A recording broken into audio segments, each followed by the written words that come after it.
Hi, I'm Tony Criminus.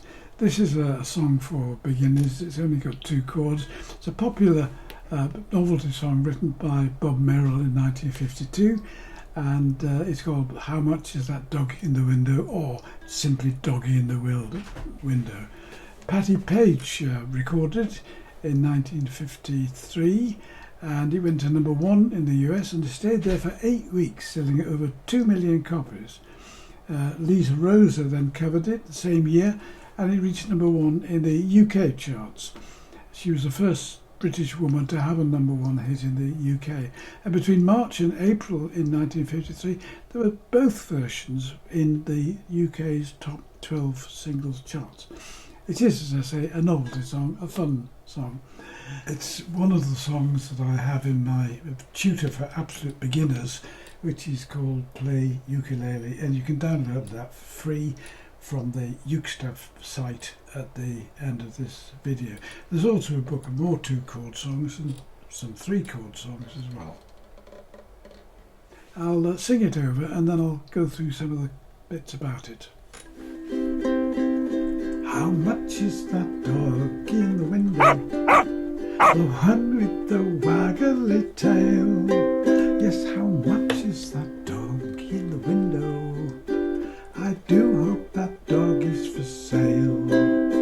I must take a trip to California and leave my poor sweetheart alone. If she has a dog, she won't be lonesome, and the doggy will have a good home. I've read in the papers there are robbers with flashlights that shine in the dark. My love needs a doggy to protect her and scare them away with one bark. Now I don't want a bunny or a kitty. I don't want a parrot that talks. I don't want a bowl of little fishes, 'cause you can't take a goldfish for walks. No. But as I say, this is a fun chord, not to be taken too seriously, but obviously hit the spot with both adults and also with children.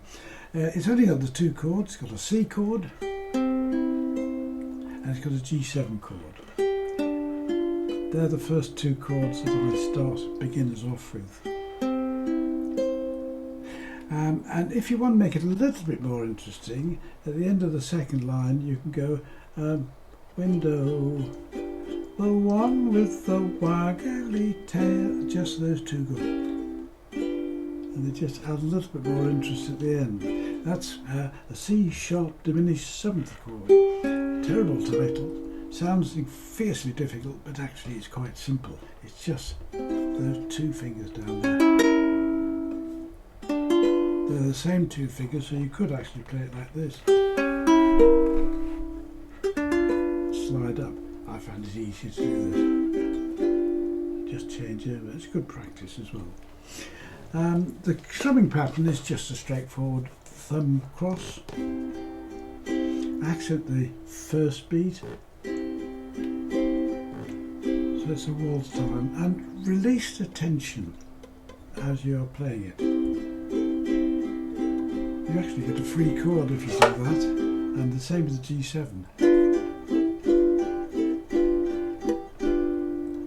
Makes it a bit more interesting again, actually gives you a free chord, which is C6 or A minor 7.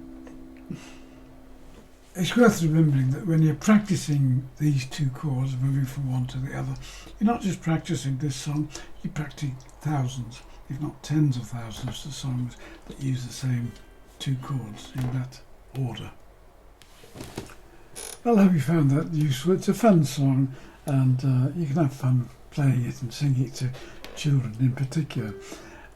Anyway, I always say, whatever you do and however you do it, have fun.